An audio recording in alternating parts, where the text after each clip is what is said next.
mon cœur ce matin. Bien-aimé, si Jésus est ta source, tu vas demander ta source et tu demandes encore ce matin. Que tu dévoiles le lit ce matin. Que tu dévoiles la caresse ce matin. Inonde-moi. Inonde-moi. Inonde-moi. Inonde-moi. Inonde-moi. Alléluia. Inonde-moi. Inonde-moi, Jésus.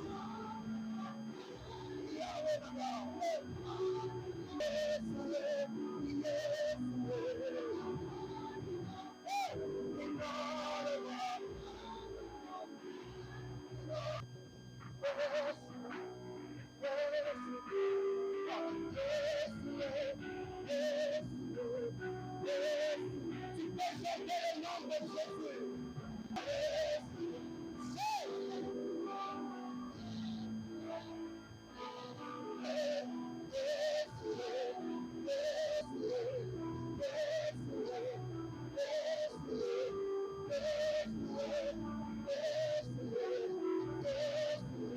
Il y a le nom de Jésus.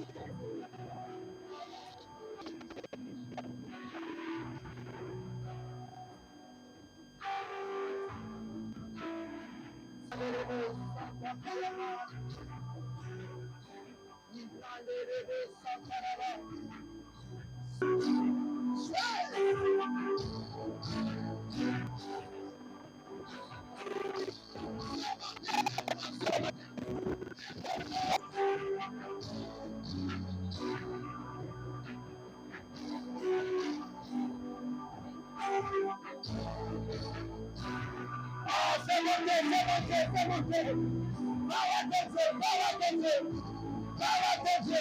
de Dieu ce matin.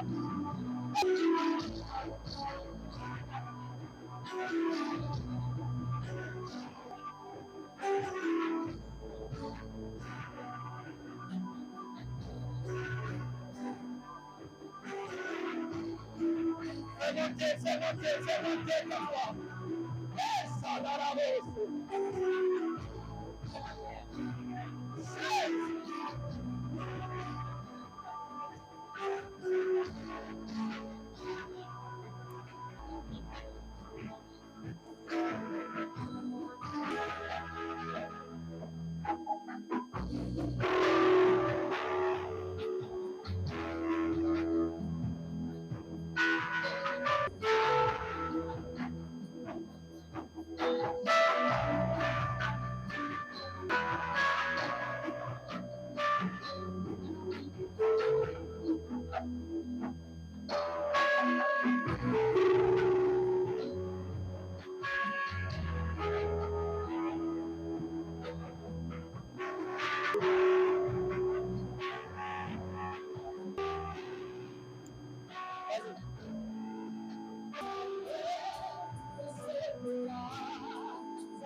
Et devant le Saint-Esprit de ton Père ce matin.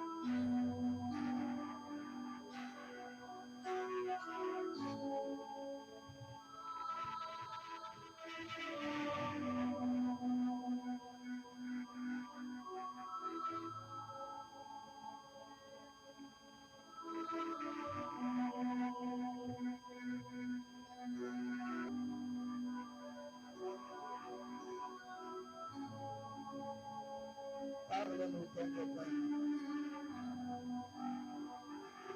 Cher Saint-Esprit, révèle-nous ta pensée ce matin.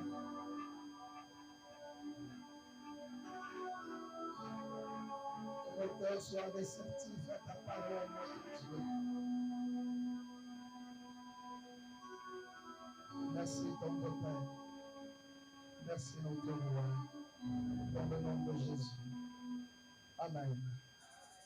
Gloire au Seigneur. Il y a des gens qui sont déjà en vacances. On regarde à gauche, à droite. Mais je parle de toi. Tu es à l'église, mais tu es en vacances. Amen. Que le Seigneur nous fasse grâce ce matin pour écouter sa parole. Alors nous allons écouter la lecture de la parole de Dieu.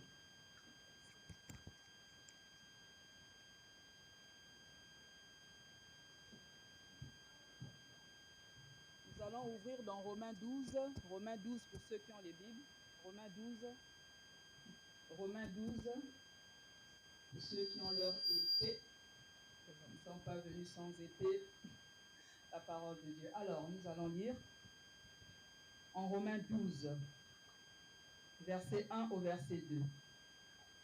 Je vous exhorte donc, frères, par les compassions de Dieu, à offrir vos corps comme un sacrifice vivant, saint, agréable à Dieu, ce qui sera de votre part un culte raisonnable. Ne vous conformez pas au siècle présent, mais soyez transformés par le renouvellement de l'intelligence, afin que vous discerniez quelle est la volonté de Dieu, ce qui est bon, agréable et parfait. Parole du Seigneur. Prenons la deuxième lecture. Nous sommes en Corinthiens. 2 Corinthiens, chapitre 5, le verset 17. Si quelqu'un est en Christ, il est une nouvelle créature. Les choses anciennes sont passées, et voici toutes choses sont devenues nouvelles. Parole du Seigneur. Pour nous asseoir, bien-aimés. Amen. Je vous salue tous dans le nom de Jésus. Gloire au Seigneur. Dis à celui qui est à côté de toi un culte raisonnable. Bien la nouveauté de vie.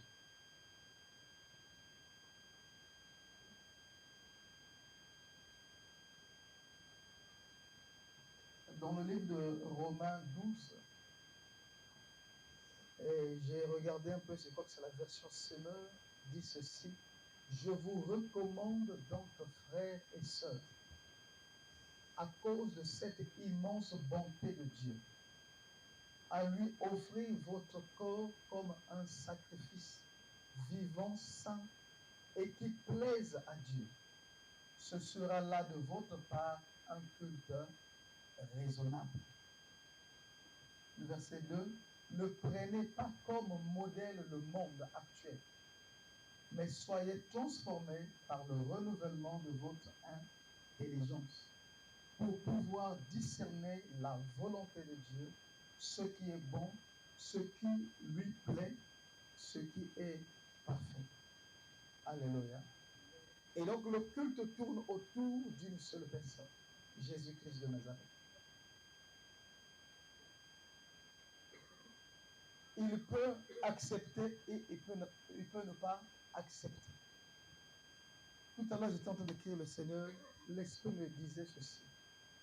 Je m'en écris. Il disait, je ne peux pas aimer Dieu plus que lui, il m'aime. Amen. Il dit, moi, je ne peux pas l'aimer plus que lui, il m'aime. Parce que moi, je ne connais qu'en partie. Pour le connaître, c'est lui qui se révèle. Mais lui, il me connaît entièrement. Il connaît le début et la fin. Et par sa grâce, il m'a aimé. Et il veut que je puisse, moi aussi, l'aimer. Vous savez, je suis allé regarder le synonyme de culte. Avant qu'on lise les définitions, c'est d'abord les synonymes. Synonyme du culte.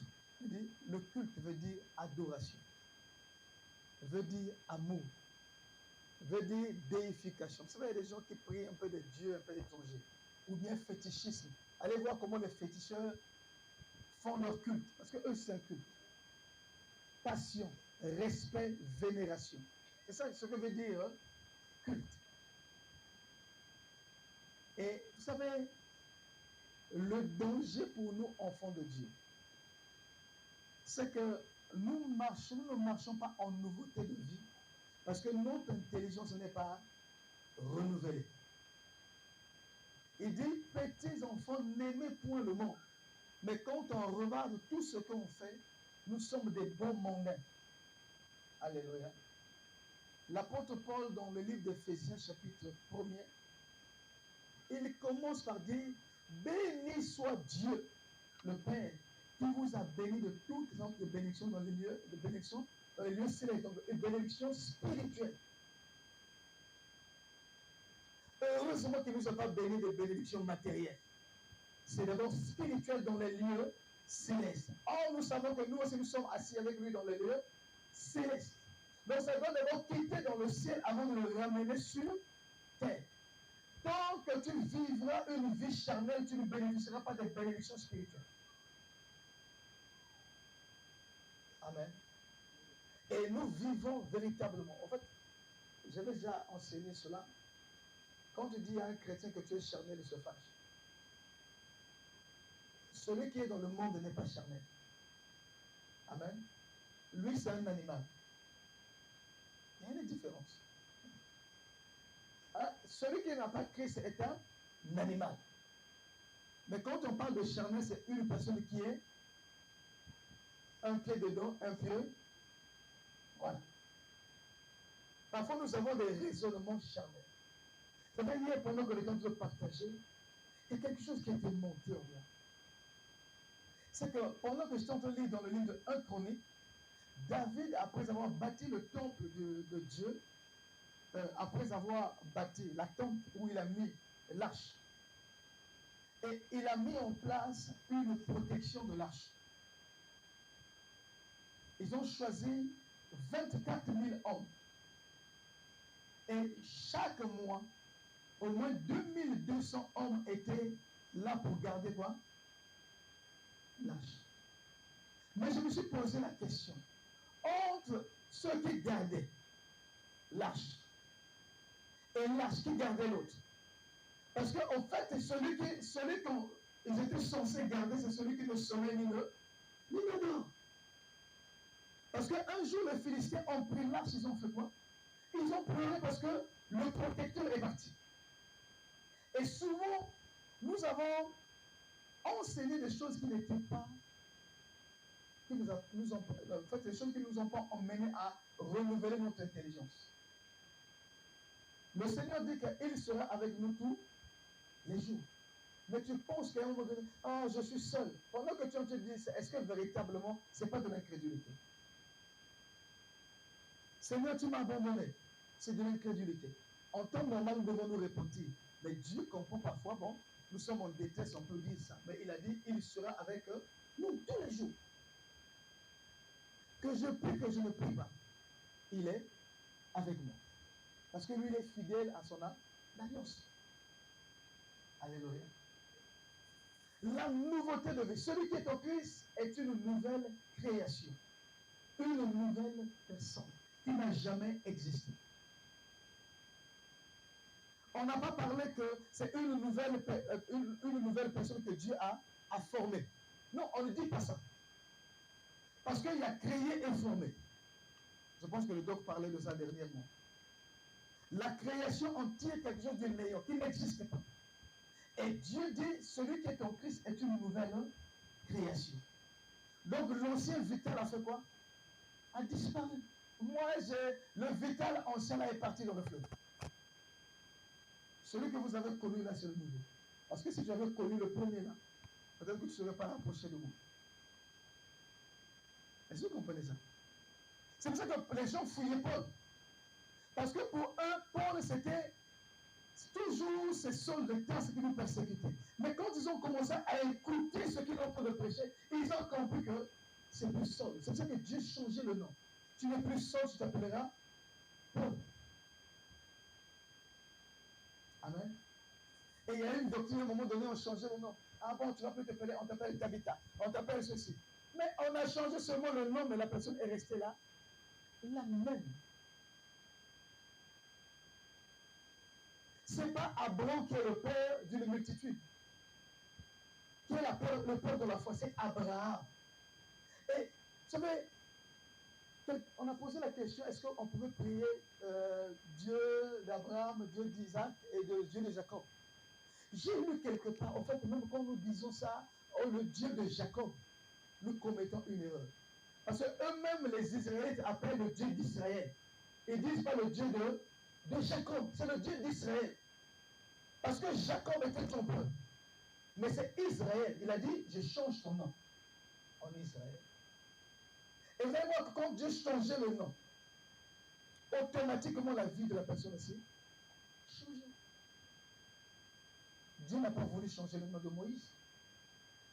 Parce que Moïse avait un nom qu'on lui a donné tiré des eaux des Égyptiens.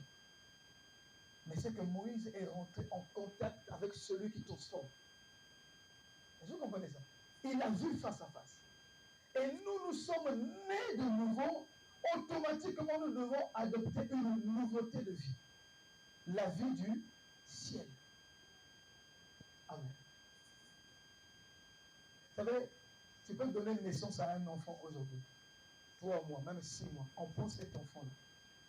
On l'emmène en Chine. On le met au milieu des Chinois. Quand il va revenir ici, il va vivre comme les Chinois, il va parler comme les Chinois. Ça, c'est seulement un enfant qu'on a adopté. Nous aussi, nous avons été adoptés par Dieu. Mais pourquoi nous avons un langage du monde? Nous plaisantons comme ça. Vous savez, les plaisanteries, plaisanter, c'est un péché. Tu dis quelque chose, tu dis, ah, on va laisser caca. Non, non, non, non. Alléluia. Un chrétien ne doit pas avoir la légèreté des paroles. Parce que les paroles sont créatrices. Tu ne peux pas injurer ton enfant. Alléluia. Et nous devons penser comme Dieu pense. Regardez un peu. Tout de suite, même ici, pendant qu'on est à l'église, quelqu'un tombe ici, pire qu'une crise. Les premières pensées des gens qui n'ont pas l'intelligence renouvelée, ça serait quoi? Appeler un taxi. On va où? À l'hôpital. Mais or, au ciel, on ne pense pas comme ça. Parce que Jésus-Christ, par ses meurtrissures, nous a guéris. Donc, il nous a guéris de toutes sortes de maladies. Donc, la première des choses, on fait quoi? On prie. Mais souvent, nous allons faire quoi? Nous allons courir. Pourquoi? Parce que nous avons encore la mentalité de l'Égypte. J'aimerais que tu nous comprennes ce matin. Parce que quand tu vas sortir d'ici, que tu as une intelligence renouvelée, tu penses autrement. Le culte, ce n'est pas seulement le temps que nous sommes en train de passer là. Parce que l'apôtre Paul nous explique que nous-mêmes, nous sommes un sanctuaire. Amen. Où Dieu habite. Et un sanctuaire, ce qui fait la force d'un sanctuaire, c'est qu'il y a un autel. Parce que le Dieu la reconnaît, l'autel. Mais l'autel qui n'est pas vide, l'autel où il y a un sacrifice. Quand on emmenait un animal pour être sacrifié, il devait passer par l'expertise. On regardait si c'était boiteux, c'était... Non, on regardait d'abord l'animal. On regarde, il n'y a pas de tache, il n'y a pas un œil crevé. Il fallait que l'animal soit un animal gras. Abraham, Dieu arrive, Abraham regarde, il va dire, prenez un veau gras. Et il sait que ce Dieu-là mange que tout ce qui est gras. Pas chétif. C'est ça que moi je suis en train de prendre du ventre. Parce que je dois être gras. Alléluia. Donc un veau gras. Donc on expecte quand c'était pas bien, on te renvoyait. Parce qu'on ne veut pas que tu puisses attirer la malédiction sur ta vie. Le diable n'est pas l'auteur de la malédiction, c'est Dieu. Amen. Ça peut choquer quelqu'un. Il a dit, je mets la mort, je mets la vie. J'ai mis la malédiction, j'ai mis la bénédiction. Mais il ne créera rien. Lui-même, c'est une créature. Mais par moment, quand tu quittes la présence de Dieu, la main aussi de Dieu quitte et le diable te frappe, te récupère. Mais aujourd'hui, ce que nous sommes en train de vivre, c'est que beaucoup de chrétiens sont bloqués. Regardez le raisonnement qu'on nous a donné à l'église.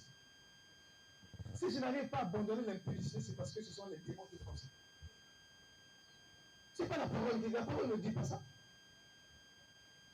Si je tombe tout le temps, ce sont les démons, non. C'est ta convoitise qui te fait tomber. C'est ça la parole, ce que la parole dit.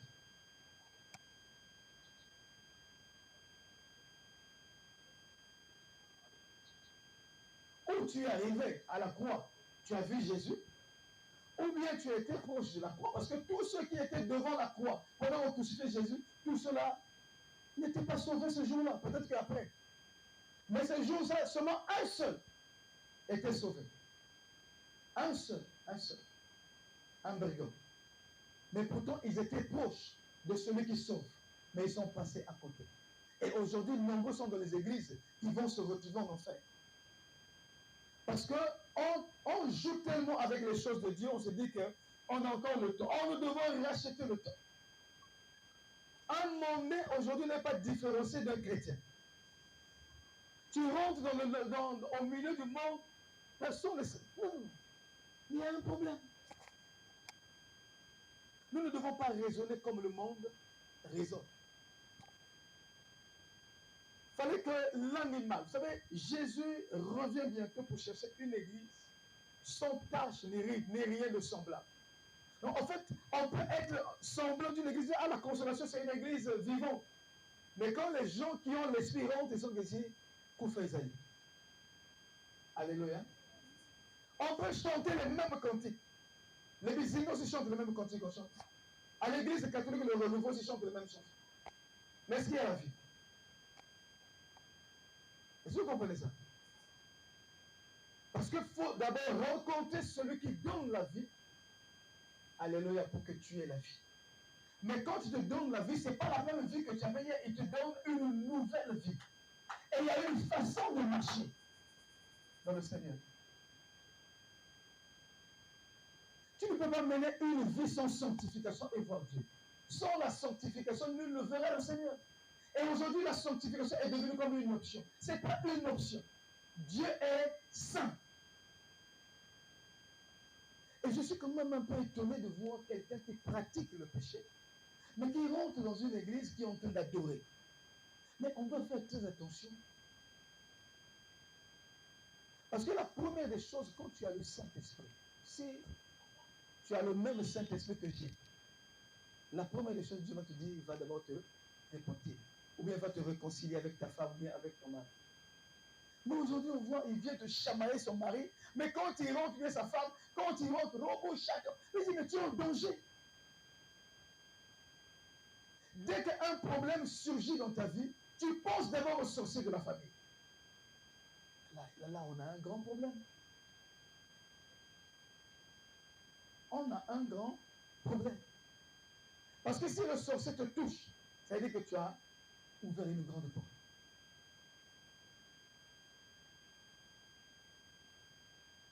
Ça, c'est le raisonnement du monde. Quand ça ne va pas, il faudrait qu'on aille chercher qui fait ça. En fait, on a emmené ça dans l'église. Tu n'es jamais toi-même responsable. Parfois, la fille a rencontré un homme qui fait des pratiques. Ils sont allés à l'hôtel, il a bouffé de l'argent de quelqu'un. Il ne vient pas dire à sa maman, j'ai bouffé l'argent de quelqu'un. Pendant qu'on a envie de chercher, on dit que c'est l'oncle qui fait ça. Mais elle-même, elle sait qu'elle bouffe l'argent des gens. Quand elle meurt là-bas, on cherche le sorcier de la famille. Mais le sorcier, parfois, n'a rien à voir. Quand ça ne va pas, maintenant, nous aussi, on commence à faire la même chose. Quand ça ne va pas, ce sont les sorciers. Frère, soeur, il y a un problème. Vous savez, ni la magie, ni l'enchantement n'a le pouvoir sur un enfant de Dieu. Non, c'est vrai. Ça ne peut pas te toucher. Ça, c'est tout ce que tu n'es pas. Tu ne marches pas en nouveauté de vie. Alléluia. Tu es dans une église, tu entends des choses qui te scandalisent. Tu entends, sœur un tel a dit, frère un tel a dit. Mais parfois, tu vois la personne est dans le groupe d'intercession, sur les chants, mais quand tu entends ce que la personne a dit, mais des méchancetés, tu dis, tu sais, mais je suis choqué quand j'entends ça. Je suis là, je regarde, je dis, mais comment est-ce que quelqu'un peut penser comme ça? Alléluia. Ça fait combien de temps qu'on est ensemble avec certains? Peut-être 7 ans. Vous m'avez déjà vu me fâcher. Mais au moins, prenez ce qui est bon. Vous m'avez déjà vu un jour venir ici triste? Non. La joie déborde. Que les choses marchent, que ça ne marche pas. Je suis toujours joyeux. Parce que dans le ciel, on est toujours joyeux. On a pris l'autre raisonnement que nous avons, c'est que le chrétien ne peut pas souffrir. Qui a dit ça? Montrez-moi ce verset. Et quand tu souffres, les gens commencent à te regarder comme si tu étais sur le coup de la malédiction. Il y a un problème. Paul dit à Timothée, fils, souffre avec moi comme un bon soldat. Moi, la vie de Paul, même, je ne peux pas. Aujourd'hui, je ne peux même pas dire à Dieu, donne-moi l'onction de Paul. Parce que si je dis, donne-moi l'onction de Paul, je suis en train d'accepter les chicotes qu'il a eues. Il faudrait que je sois chicoté. Vous savez, parfois, quand tu regardes, ça veut te dire, papa, moi, je veux cette ton onction-là. S'il commence à te dire les veilles, les prières, les jeûnes qu'il fait là, les privations, ce qu'il a abandonné. Vous savez, le culte veut dire obéissance. Il y a des choses que tu quittes.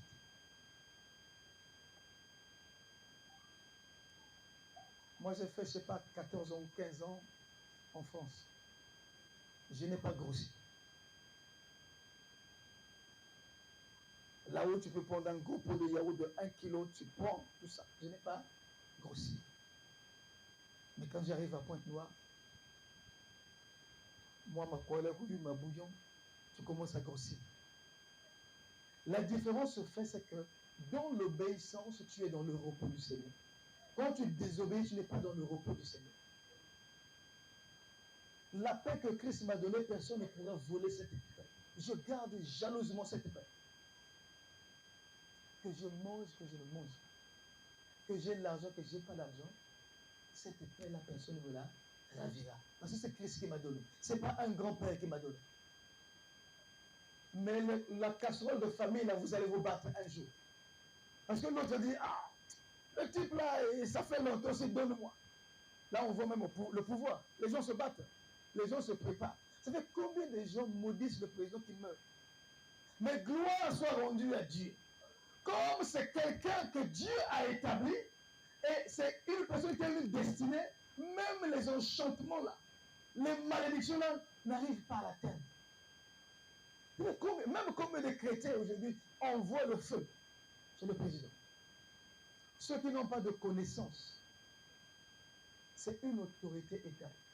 Regardez un peu, même le chef de quartier, même le chef du village, dès que Télé Congo arrive, entend le micro. Vous allez entendre. C'est le culte de la personnalité. Il doit signer au nom d'eux. Parce qu'il sait bien que ce nom-là peut te mettre dans une position élevée, mais aussi tu peux finir en prison avec ce nom-là. Est-ce que vous comprenez ça? Vous comprenez ce que je dis, non? Bon, maintenant, nous avons un nom qui est au-dessus de tout nom. Et le culte, c'est à lui qu'on doit ce culte. Ce qui nous fatigue, c'est quoi? C'est qu'on pense le temps de culte, c'est le temps que nous sommes là 2 heures du temps. Non. Le culte se pratique 24 heures sur 24. Pendant que tu marches en nouveauté de vie, tu mènes une vie qui plaît à Dieu.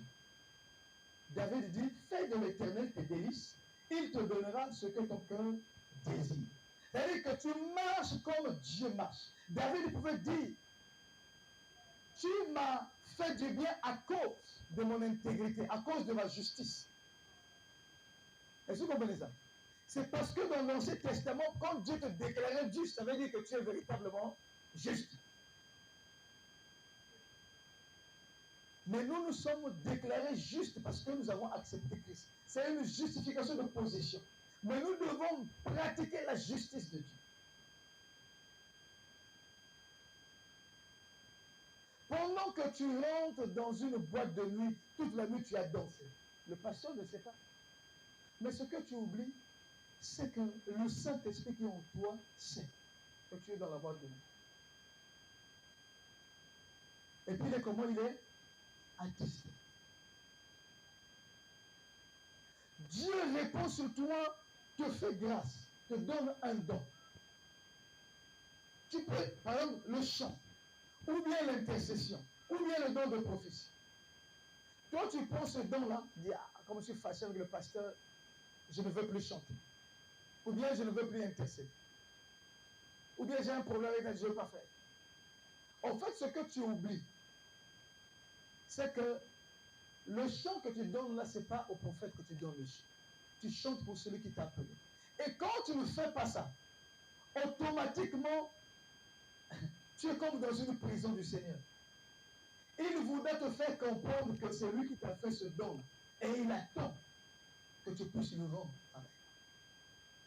Et si tu ne le fais pas, tu vivras une vie compliquée. La majorité des gens qui vivent des vies compliquées, ce n'est pas parce que les démons vous compliquent. Non, c'est parce que tu ne veux pas faire l'œuvre de Dieu.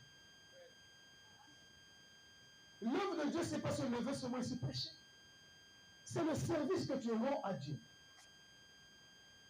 Quelle manière tu sers Dieu? Quand on voit que tu analyses tes 24 heures de journée, vous savez, on nous a prêché la dîme du temps. Mais je pense qu'il faudrait qu'on revoie ça. Parce que quand on regarde ce que l'apôtre Paul enseigne, le culte, si tu donnes seulement 2h40 à Dieu, il y a un problème. Parce que 24 heures sur 24, l'apôtre Paul dit, dans le livre de Thessaloniciens, il dit, priez sans cesse. Parce que il y a le temple de Dieu. Les sacrifices doivent être donnés tout le temps. Pendant que je suis en train de travailler, comment je travaille? Est-ce que le patron est là, je travaille bien, quand il parle, je m'assois. En fait, quand je reste comme ça, automatiquement, je n'honore pas la personne de Dieu. Parce que le culte, c'est vénérer celui qui t'a appelé. Élever celui qui t'a appelé. C'est ça le culte. Bon. Est-ce que pendant que j'entraîne mon corps dans une boîte de nuit ou bien dans un hôtel avec une femme, quelqu'un, est-ce que ça honore Dieu? Alléluia.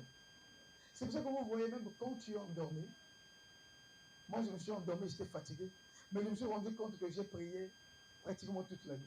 Après quand je me suis réveillé à 5 heures, je dis, ah, je ne peux plus, je suis fatigué. Parce que mon esprit était en prière. L'esprit est en activité. Plus tu passes de temps avec le Seigneur, plus tu deviens sensible à l'œuvre de Dieu. Plus tu passes de temps avec le Seigneur, plus tu ressembles au Seigneur. Alléluia. Mais comment tu peux te plaire dans le mensonge?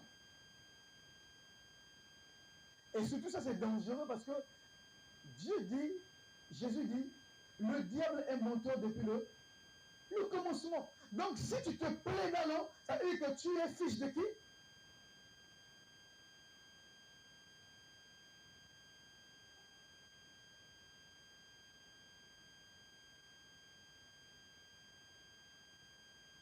Vous savez, l'église, aujourd'hui l'assemblée, moi je préfère avoir 10 ou 15 personnes qui ont compris, qui vont aller au ciel, que d'avoir 1000 membres qui vont aller en enfer. Parce que j'ai une grande responsabilité, moi devant le Seigneur. Il me dirait, je t'ai donné un troupeau, tu as emmené ça où? Donc je préfère te dire la vérité. Je ne viens pas te mentir. Moi je te dis, Dieu ne nous a pas appelés pour le mariage. Jésus n'est pas mort pour que nous ayons des millions. C'est pas ça, c'est faux. Il est mort pour que tu sois avec lui. Parce qu'il t'a aimé le premier. Il veut un jour que tu sois avec lui pour l'éternité. Parce que cette vie-là, c'est une courte vie. Au Congo, l'espérance de vie est combien? Autour de 50, c'est pas quelques. Je suis même étonné, je suis en train de dire à quelqu'un, on a dit maintenant, on doit sortir seulement comme 40 corps, 50 corps. 40, hein? 40 corps. Je me suis posé la question. Quand ils sortent 40 corps là, la morgue est vide. Donc s'ils ont limité à 40, parce qu'ils disent quand ils vont plus loin, là, ça devient compliqué. Mais ils ne se posent pas la bonne question de savoir pourquoi les gens meurent. Une ville, je ne sais pas de combien de millions d'habitants, 1 million et quelques. Ou à peine peut-être 2 millions. Je ne sais pas si on est 2 millions à Pointe-Noire. Et si on est 2 millions à Pointe-Noire, à Brazzaville, il y a combien? Parce que la population congolaise, si on voit, on peut être à 5 millions, actuellement même 6 millions. Mais une petite ville où vous avez parfois 100, 150 personnes qui meurent, on doit se poser des bonnes questions. Mais ils ne se posent pas des questions. Pourquoi? Parce que c'est un but, un business. Et aujourd'hui, il y a des serviteurs de Dieu qui ont fait aussi l'église un business. Donc, il faudrait que ça soit rempli. Or, pour être rempli, je dois prêcher quoi? L'actualité. Vous dire, non, vous savez, Dieu nous a appelés, nous devons avoir des voitures, nous devons avoir des maisons, nous devons nous marier et tout ça. Et quand les gens entendent ça, ils sont contents. Amen, force papa, amen. Même quand tu es le désordre. Comment toi tu es une prostituée et puis tu donnes ta dîme, même si tu viens donner ta dîme. Le jour où Dieu me révèle que tu es prostituée, je ne veux plus prendre ta dîme.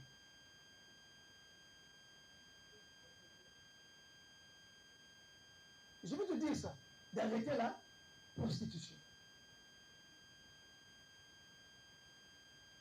Il dit, venez à moi, tel que vous êtes, c'est vrai. Mais il ne dit pas de demeurer tel que vous êtes. Parce que c'est lui qui transforme. La croix te transforme en une nouvelle personne. Moi aussi, je suis encore jeune. Parfois, quand j'ouvre là, je regarde le costume là, je dis, ah, une fois, j'étais bien sapé là à Brazzaville. J'étais venu en vacances, c'est bien. Le dimanche matin, j'allais au culte. Puis quand je rentre là, il y a un jeune qui est venu. Oh, donc c'était simple là, c'est seulement pour l'église. Il dit, mais moi je sape pour Dieu. Il dit, mais il fallait qu'on aille à la main bleue là-bas. J'ai dit, moi c'est moi ces milieux-là, c'était fini. Je ne suis plus égyptien. Moi je mets ma cravate bien là, c'est pour l'église. C'est pas pour aller épater des frères et des sœurs. Non, si tu penses ça, tu passes à côté. Je fais ça pour le Seigneur.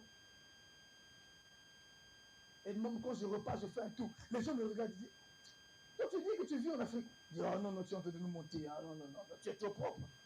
Et non, mais je suis comme ça. Je le fais pour mon Dieu. Parce que nous devons prendre soin de l'esprit, l'âme et le corps. Tu ne peux pas négliger ton corps. Même la sanctification, c'est la sanctification, l'esprit, l'âme et le corps. Il y a des gens qui pensent, non, c'est spirituel, Dieu voit seulement le cœur. Donc quand tu vas mettre mini-jupe, Dieu voit seulement le cœur. Tu ne sais pas ce que tu es en train de créer chez les autres. Parce que tu deviens une occasion de chute pour plusieurs.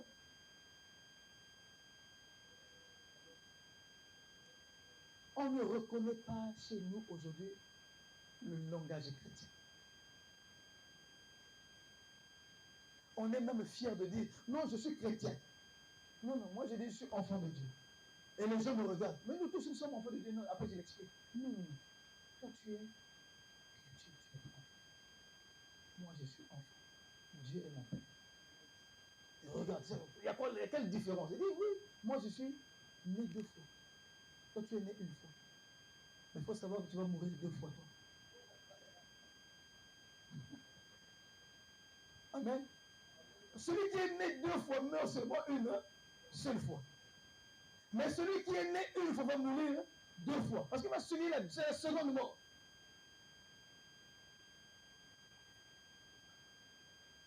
Donc si tu n'es pas né, il faut venir me voir à la fin. On va te faire naître. C'est sûr que tu es en danger. Alléluia. Nous n'aimons pas Dieu. Mais nous aimons sa puissance. Nous aimons ce qu'il nous donne. Mais nous n'aimons pas Dieu. Parce que si tu aimes Dieu, on ne va pas te pousser à servir le Seigneur. Regardez ceux qui écoutaient l'évangile hier. Quand ils écoutent l'évangile, il est touché. Il dit, mais, oh mon frère, on a écouté l'évangile, mais qu'est-ce qu'on doit faire? C'est eux qui demandaient. Aujourd'hui, c'est le pasteur qui te convainc. Tu sais, ça fait longtemps que tu viens à l'église. Il faudrait que tu lèves pour servir. Est-ce que tu es baptisé? Tu n'es pas baptisé, on va te baptiser. Donc, c'est le pasteur qui est venu te convaincre. Donc le Saint-Esprit est là pour te convaincre. Si le Saint-Esprit ne t'a jamais dit que tu es enfant de Dieu, il faut revoir ça. Bien aimé, ne rentrons pas dans la religiosité.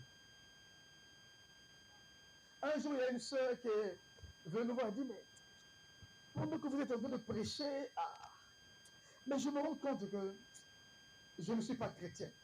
Je dis, comment ça? Elle dit, c'est vrai, je peux parler en langue, mais je me rends compte que quand je revois tout ça, c'est comme si j'ai escaladé le mur et je me suis retrouvé dans l'enclos. Donc je ne suis pas brebis du Seigneur. Parce que Jésus dit, mes brebis entendent ma voix et me suivent. Il dit, comment ça? Il commence à expliquer sa vie. Il dit, bon, on va recommencer. Comme c'est toi-même qui as désiré que le Saint-Esprit a fait, il dit, bon, on l'a fait accepter Christ. Et puis il dit, je veux refaire le baptême. Il dit, je me rends compte que, est-ce que, la première question est posée, est-ce que quand on te plonge dans la baignoire, là, c'est baptisé? Il dit, ça dépend de ce qu'on t'a dit avant. Parce que baptême veut seulement dire immersion. En temps normal, ça doit se passer dans une eau qui coule. Mais il y a des pays où vous êtes en plein hiver, la personne veut se faire baptiser. Dans la Seine, on baptise personne. Si le policier vous attrape là-bas, vous allez en prison. Parce que c'est interdit au baignade.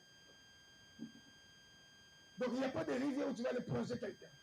Donc vous faites quoi? Vous remplissez la baignoire et puis hop. Mais c'est un engagement d'une bonne conscience. Il faudrait que la personne soit consciente que je suis en train de faire quelque chose. Parce que ça veut dire que tu es en train de mourir et en train de renaître. Le Christ qui est allé dans la tombe, ce n'est pas le même Christ qui est ressorti de la tombe. C'est-à-dire que toi aussi, quand tu meurs, c'est pour ça que vous voyez qu'il y a des gens, depuis qu'ils s'est fait baptiser, rien n'a changé dans sa vie.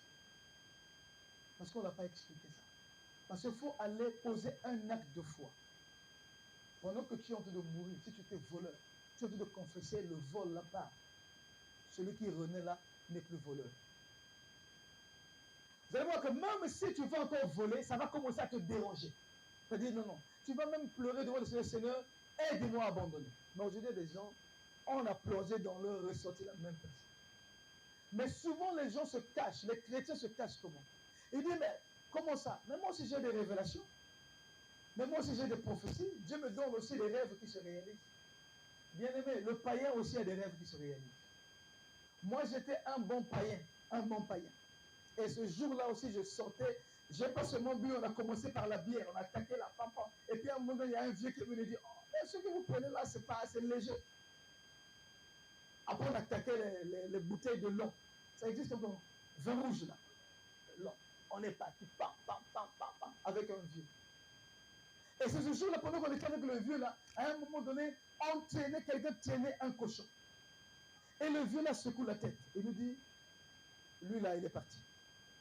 Il dit, oh, comment ça? Mais c'est un cochon. Il dit, non, c'est pas un cochon, c'est un homme. Donc on avait attrapé, celui qui tenait le cochon là avait attrapé son gibier. En fait, c'était quelqu'un qui l'emmenait à l'abattoir. Et lui, sinon on a trouvé ça bizarre, mais comment tu as su donc te mêler à ma sorcière? Heureusement que on était déjà appelés. Bon, regardez un peu. Si j'ai bu avec des sorciers qui n'ont pas pu rentrer dans mon verre, qui n'ont pas pu me tuer, c'est aujourd'hui que je suis chrétien que le sorcier va me tuer. Ça, c'est des erreurs qu'on commet. Quand tu redeviens chrétien, tu as maintenant peur des sorciers. La tante là qui t'a donné, parfois quand maman n'était pas là, c'est la tante là, tu as bu même le sein de ta tante. Elle est sorcière. Elle n'a pas pu te bouffer quand elle te donnait le sein. Elle n'a même pas pu te balancer par terre. Et aujourd'hui, tu commences à être chrétien. Parce que quand on t'a révélé que la tante est sorcière, on commence à parler. Alors, on peut s'être beauté à sa sorcière. Non. Quand c'est comme ça, tu prépares bien ta main là, bien chaude là, tu salues, dis, tantine, ça va? Et Dieu te bénisse. Il va fuir. Mais c'est toi qui as peur. Et quand on arrive, j'ai bu. Donc j'étais, quand je dis bourré. Hein? Aujourd'hui, c'est pour ça que j'aime l'ivresse du Saint-Esprit. Donc, je rentre là, j'ai dit, pour prendre de la force, parce que comme c'était samedi, nous on avait rendez-vous. Donc le culte commençait le matin quelque part, jusqu'à peut-être midi, après il fallait se reposer parce que le soir, c'est là où se jouait vraiment la finale. Il dit, il faudrait que je sois en forme parce que la finale doit se jouer. Parce que si j'arrive pas là-bas dire, c'est un petit joueur. Donc pendant que je prenais la douche et puis j'entends dans le quartier les gens sont pleurer. Mais qu'est-ce qui se passe? Dis-moi quand je suis sorti, il n'y avait pas de veille, qu'est-ce qui se passe? Je m'habille sans me suer là. Et je pose la question, qui est mort? Il me dit, non, mais il y a ton ami là, un tel qui est mort. Je dis, comment ça? Mais ce matin, on s'est parlé comment il est mort. J'avance. J'arrive devant la parcelle. Je le vois. Mais je suis bourré. Hein. Comprenez? Tu te dis que c'est l'alcool qui te joue le tour. Je lui pose la question. Mais on m'a dit que tu es mort. Je dis, non, non. Je ne sais pas c'est qui est mort. C'est le papa. En fait, c'est le papa qui est en train de pleurer et les enfants comme ça. En fait, ça fait un peu comme l'alcool, comme si... Et puis à un moment donné, je me suis mis dans un coin. Et puis à un moment donné, j'ai vu, vous savez, Dieu. Dieu est Dieu. Dieu est souverain. J'ai fait comme si on m'enlevait les écailles des yeux. Et j'ai commencé à voir le film dès le début. Quelqu'un qui était bourré, un bon païen, affermi, qui venait de commettre, les écailles sont tombées. Je regarde le film. Il s'est passé quoi? À un moment donné, je l'appelle, j'ai dit, arrête de pleurer, dis à tes soeurs de ne plus pleurer. Je lui ai dit, tu vas les habits, parce que ton papa là, c'est pas ses habits qu'il avait. Il s'est changé. Va dans les habits qu'il avait portés. Tu vas voir quelque chose au même moment. Il va fouiller, il trouve quelque chose. Il le met. Je vais là, je brûle. Il dit, ne pleurez pas. Et le Seigneur me fait comprendre, c'est après que j'ai compris que c'est le Seigneur, me fait comprendre que le papa, en fait, était allé sacrifier sa femme. Parce que sa femme l'avait quitté. Et quand tu as dit, on a dit, quand tu arrives, tu pleures. Et quand tu pleures, les enfants pleurent, en fait, vous êtes en train de pleurer la femme. Mais j'étais bourré. Et puis je suis allé voir la femme. Elle était quelque part, non, là aussi, dans un foyer. J'ai dit à la femme, demain, si tu essaies seulement de mettre tes pieds dehors, on va te pleurer. Elle me regarde dans l'état où j'étais, parce que ça y est le temps. Dans l'état où j'étais, c'était moi, elle sentait l'odeur de la boisson, mais elle voyait le sérieux. Elle dit, n'essaie même pas de balayer la cour, tu vas mourir. Elle est restée à la maison. Vous voyez même comment les païens obéissent. Elle a obéi à un païen, ivre. Mais elle a compris que dans le païen qui parlait, Dieu. Mais aujourd'hui même un serviteur de Dieu, ou un qui parle de la part de Dieu, dit, ah, ça ce sont des histoires. Donc s'il a pu utiliser un païen, c'est vrai que c'est un païen qui était prédestiné, mais un païen. S'il a pu utiliser un âne, amen. S'il a pu utiliser le roi Nebuchadnezzar, s'il a pu utiliser Pharaon, qui prie d'autres dieux pour faire des songes, ne te cache pas derrière les songes que tu fais, c'est des bons songes. Parce que si les songes là, ça peut être, c'est vrai, ça peut être des bons songes. Mais pourquoi ta vie n'est pas transformée? Tu parles la même personne, tu ne changes pas. C'est que tu as un problème. C'est que tu as un problème. Tu vas voir quelqu'un qui te dit, je prie beaucoup, je jeûne beaucoup. Mais ces prières et ces jeûnes n'arrivent pas à le transformer. Il y a un problème. Si tu marches avec quelqu'un, ou bien là où tu travailles, ou bien dans le quartier, si les gens ne témoignent pas que tu es né de Dieu, tu as un sérieux problème. Parce que si tu ne croises pas le diable en chemin, ça veut dire que tu fais route ensemble avec lui. Parce que le diable existe. N'aimez point le monde. Jésus dit que le monde vous haïra. Mais aujourd'hui, c'est curieux. Vous savez, j'ai vu des clips de musiciens entre guillemets chrétiens. Moi, je mets les qui chantent Jésus. Ils sont en train de danser la danse mopache bien calmement. Mais ça n'a pas scandalisé les gens. Même des grands prophètes qui annoncent des choses, ça ne les a pas scandalisés.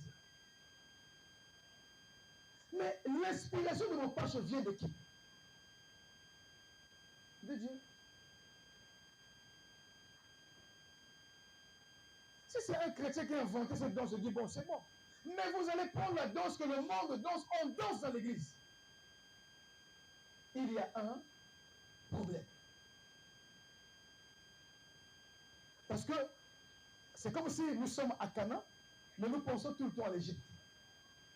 C'est comme une femme qui est mariée, ou bien un homme qui est marié, mais qui pense toujours à son ancienne copine. Les gens disent souvent, oh non, mais la femme ne peut jamais oublier son premier homme. La parole de Dieu dit que tu es devenu une nouvelle création. Vous savez,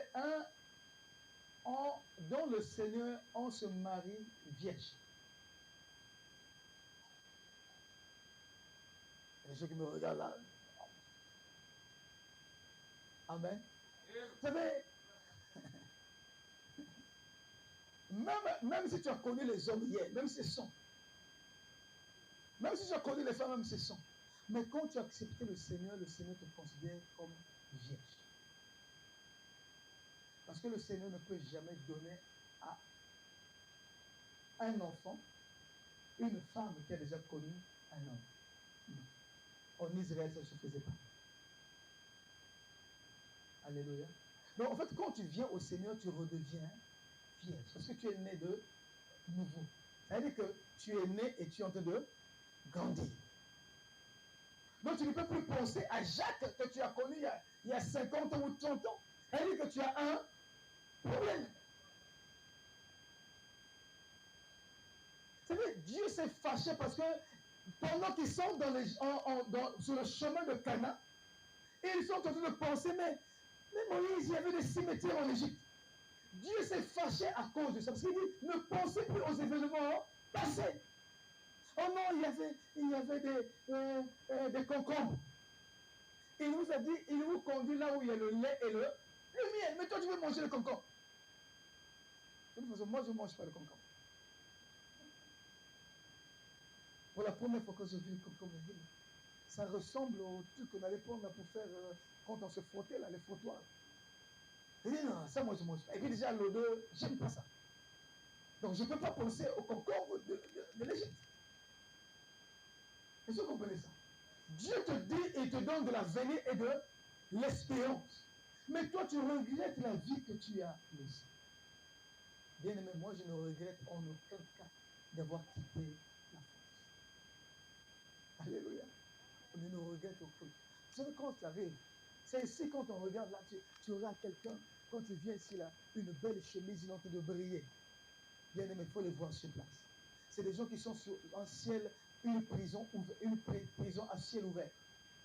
Quand tu le vois, tu le regardes bien, c'est des gens qui sont fatigués. Tu peux le voir, il a 50 ans, mais quand il fait la vision, il lui donne même 80 ans, parce qu'il est fatigué, le corps est fatigué. Tu prends quelqu'un de 60 ans en Europe, tu mets à côté de Papa Tiama paraît plus jeune. Parce qu'à l'intérieur, il y a la fatigue. En fait, on te fatigue, tu ne peux pas être en paix, tu ne peux pas être en repos. C'est des lettres qu'on te voit, en fait, c'est des menaces, en fait, tu es tout le temps tourmenté. Mais ici, je vais vous dire comment quoi. Surtout que quand Dieu fait grâce, elle met ta lame. Tu arrives là 500 fois, même toi-même, tu sais que non, là. Si tu veux mettre un bouillon grillé, c'est toi seulement qui fais. Mais là-bas, c'est complet. Mais Dieu te dit, je t'ai pris, tu étais mort. Je t'ai ramené à la vie. Et il y a de l'avenir et de l'espérance. En fait, il te montre, il te dit déjà, là où je t'emmène, c'est là où coule le lait et le miel. Bien aimé. Qu'est-ce que je vais faire? C'est de courir et d'arriver là-bas. Vous pensez que le monde, qu'est-ce qu'il veut me dire? Aujourd'hui, même si on venait avec, si le ministre Bouya prenait même 1 milliard, il dit, Masta, ou Tiki Nzam, le péché milliard, il veut dire, va mourir avec les milliards. Parce que ce que j'ai en Jésus, personne ne peut acheter ça. Mais souvent, nous ne considérons pas ce que le Christ a fait pour nous. Et puis tu penses que marcher en nouveauté de vie, c'est difficile. Ce n'est pas difficile. Vous savez, le Congo a des lois. Tous ceux qui enfreignent les lois du Congo se retrouvent où? Devant le juge. C'est ça, non? C'est comme ça. Tu deviens hors la loi. Et Dieu aussi a ses loi. Si tu obéis, quel nom tu es? Le Seigneur te dit, reste. Pendant que les autres te disent, ah non, mais toi, tu n'as pas de copain, tu n'as pas de copine, tu es à l'ancienne, c'est pas bien, tu sais, le jour où tu vas te marier, il faut d'abord tester. Pendant qu'on te le dit. Et ça, ce sont des messages qui sortent maintenant des églises. Ceux qui se lèvent qui disent serviteur de Dieu, mais comment tu vas savoir si toi tu changes du 38 et tu achètes la chaussure, c'est du 42. Et ça, donc les gens comme deviennent des pointures. Or, moi, je sais une chose. Les mamans qui vendent le manioc là pour te montrer que le manioc est blanc, ils déshabillent un manioc. C'est pas ça. Toi, tu achètes le manioc qui est déshabillé. Qui a déjà acheté ça? Mais c'est ça, non? C'est pour montrer que le manioc est blanc. Donc, on ne prend pas celui qui est déshabillé. Comment? En fait, les gens veulent faire rentrer. Vous savez, il y a une bénédiction quand on rentre dans le mariage. Vous avez bien suivi le cycle des fiançailles et vous arrivez jusque là-bas. Il y a une bénédiction. Et l'ennemi, qu'est-ce qu'il veut faire? Il veut vous faire rater ça. Et même si dans votre parcours de fiançailles, c'est arrivé, arrêtez ça, confessez le Seigneur et allez jusqu'au bout. Parce que le danger, vous savez, on va reprendre ça d'ici là. Je pense que août ou septembre, la conférence sur la famille. Pour comprendre qu'en Israël, quand tu déshonorais la fille d'autrui, tu connaissais une vierge, automatiquement tu allais l'épouser. Moi, je dis toujours ici, les jeunes frères là, je vous regarde seul. Si j'entends ce nom, moi-même je vais vous marier ici. Même si les parents ne sont pas, je vais vous appeler, si je vous fais lever ici, on dit on va bénir ce couple.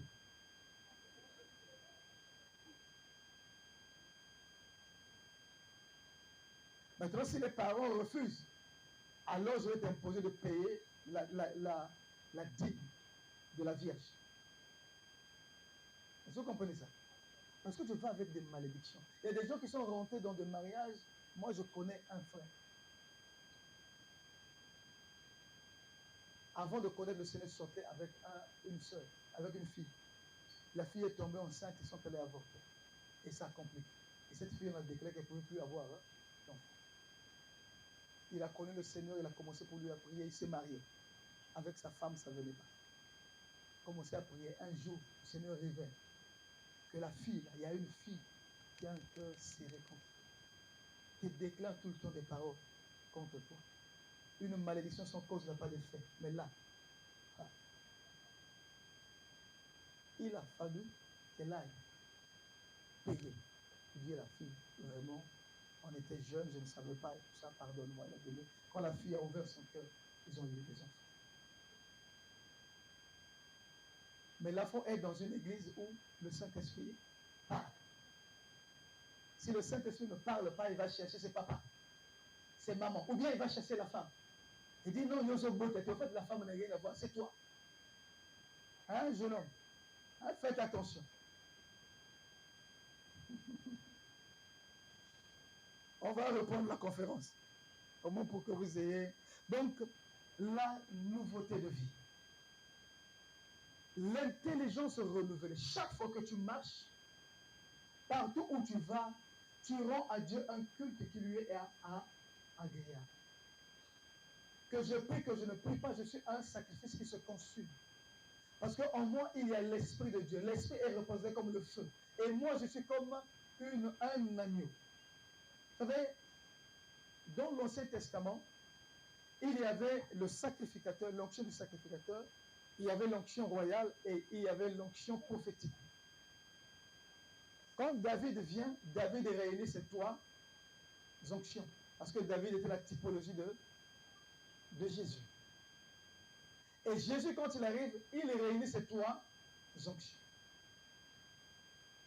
Parce que David, quand il a dispersé les onctions, à un moment donné, il fallait les réunir ensemble. Donc Jésus a réuni ces onctions. Et nous aussi, comme nous sommes comme lui, nous sommes des sacrificateurs, des rois et des prophètes. Et lui-même, il est notre souverain sacrificateur selon l'ordre de Melchisédek. C'est notre souverain sacrificateur, dit Jésus. Nous, on n'est pas des souverains sacrificateurs, c'est lui. Mais entre-temps, comme la parole de Dieu dit que tel qu'il est, tel nous sommes, lui-même, il s'est fait agneau. Parce que hier, c'était un animal qu'on sacrifiait. Mais aujourd'hui, ce n'est plus un animal, c'est lui qu'on a sacrifié. Et l'apôtre Paul dit, offrez vos corps comme un sacrifice. Ça veut dire que pendant que je marche, je suis en train de consumer. Est-ce que vous comprenez? Donc, je brûle et l'odeur, quand je marche en nouveauté de vie, il y a une odeur agréable qui monte et Dieu est content. C'est agréable. Quand il regarde, vous savez, quand ça monte là, et qu'il est en train de tout sacrifier, et Jésus qui était assis sur le trône fait quoi? Il se lève. Parce qu'il y a un sacrifice. Parce qu'il aime voir le sang couler.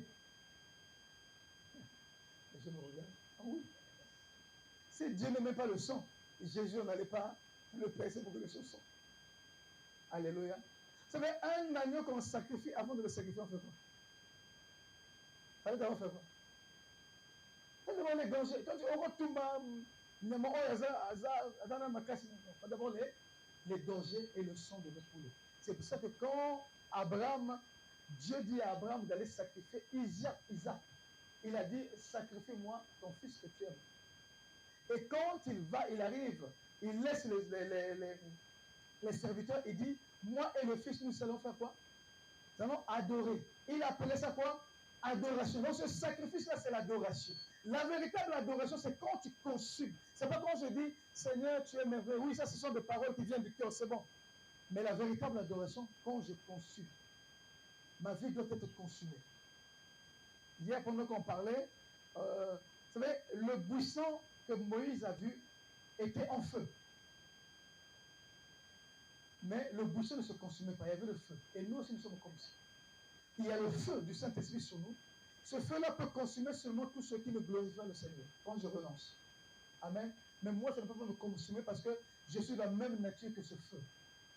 Et ça peut aussi consumer les gens qui viennent de l'extérieur qui veulent venir m'attaquer. Ils sont consumés. Je ne suis même pas obligé de dire que le feu aille et tout m'intègre. Non, non, parce que moi-même, je suis un feu. Celui qui touche brûle. Alléluia. Et donc, nous sommes devenus, nous aussi, sacrifices. Maintenant, garde à toi la manière dont tu conduis ta vie. Parce que si tu la conduis mal, tu reçois quoi? La malédiction. Il y a des blocages, les portes qui se ferment. Tu penses que ce sont les sorciers. Or, c'est toi-même. Parce que moi, je dis, le véritable sorcier de ma vie, c'est moi-même. Je peux faire en sorte que ma vie décolle, je peux faire aussi que ma vie soit étouffée. Par mon obéissance, par ma vie de sanctification, par mon intégrité, ça fait que le Seigneur prend plaisir à ce que je fais. Et le Seigneur ne permettra pas que, même si on met des embûches, le malheur atteint souvent le juste, mais l'Éternel en délivre toujours. Mais je dois être juste. Alléluia. Est-ce que vous comprenez? C'est bon. Et l'ongue la papa n'a eu. Mais le papa a fait. L'enfant est venu au monde parce que tu as connu son papa. Ce qui s'est passé, est-ce que l'enfant a quelque chose à voir là? Mais pourquoi tu insultes l'enfant et l'ongue papa? Parce que quand tu dis l'ongue papa, tu ne vois pas que papa était, au départ, tu le voyais million. Parce que si tu as accepté parce que mon équipe motoir, mais le nom comme vous allez susciter, à combien de l'ongue ma bête?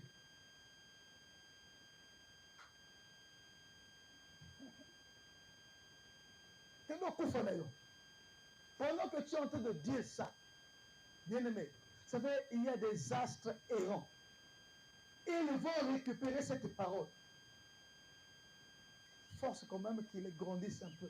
Mais observe l'enfant ce qu'il aime faire. Dialogue à l'enfant, pose la question, quand même tu dors, tu rêves quoi? Parce que cet enfant a des rêves. Il y a des rêves que Dieu dépose dans le cœur. Non. Il y a des rêves que Dieu dépose. Quand tu poses la question, Dieu te dit médecin, parce que je me lève. Et puis, un jour, je finis comme ça. J'étais en train de faire à manger. Et c'est remonté. Je dis, je devais cuisiner. Quand tu fais la cuisine, là où tu travailles, là, on appelle ça comment?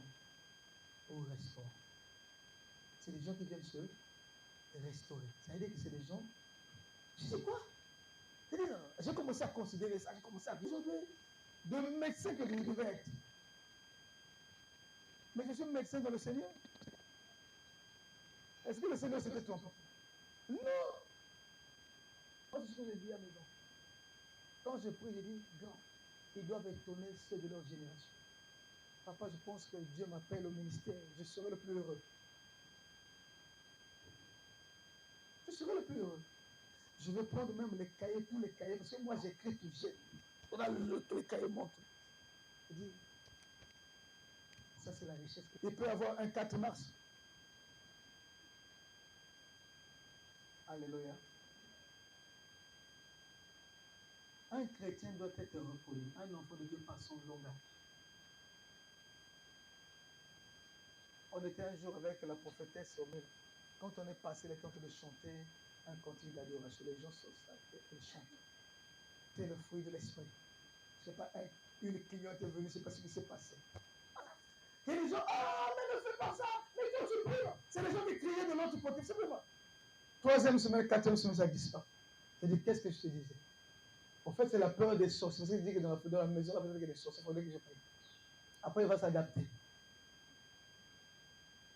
Les gens qui sont des caméléons, papa Tiaba. Donc, quand il arrive chez les païens, il prend la couleur des païens. Calmement. Quand il arrive chez les chrétiens, il prend la forme d'un chrétien. Shalom, ma soeur. Shalom, mon frère. Que Dieu te bénisse. Ça va, par la grâce de Dieu. Amen. Mais va le voir au QG. Un grand meneur d'hommes. Et après, on devient chrétien. On chante des chansons. On chante. Il y a des chants parfois. Tu commences au début. Après la fin. Ah, merci Jésus. Donc, ton chant là est dédié à qui? Dès que tu enlèves le volume, il n'y a pas de différence entre les danses du monde et les danses. Et surtout qu'aujourd'hui, il y a des atalapos. Il y a des danseurs. Et curieusement, hier encore, un homme qui se tressait dans l'église, c'était chaud. Un frère avec des tresses, avec boucles d'oreilles. Mais aujourd'hui, dans tous les clips, même des Africains, il y aurait toujours des hommes avec des tresses. Donc, vous n'avez pas vu des frères qui n'avaient pas de tresses? Moi, je dis, si je fais un clip, mais je vais bien regarder. Je vois ton pantalon bien sauter là, je dis, frère, vous avez un on couper les pieds. Je regarde.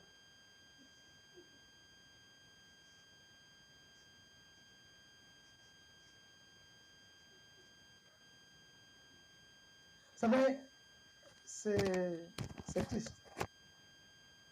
Vous voyez un peu, aujourd'hui, parfois je vous dis ça souvent.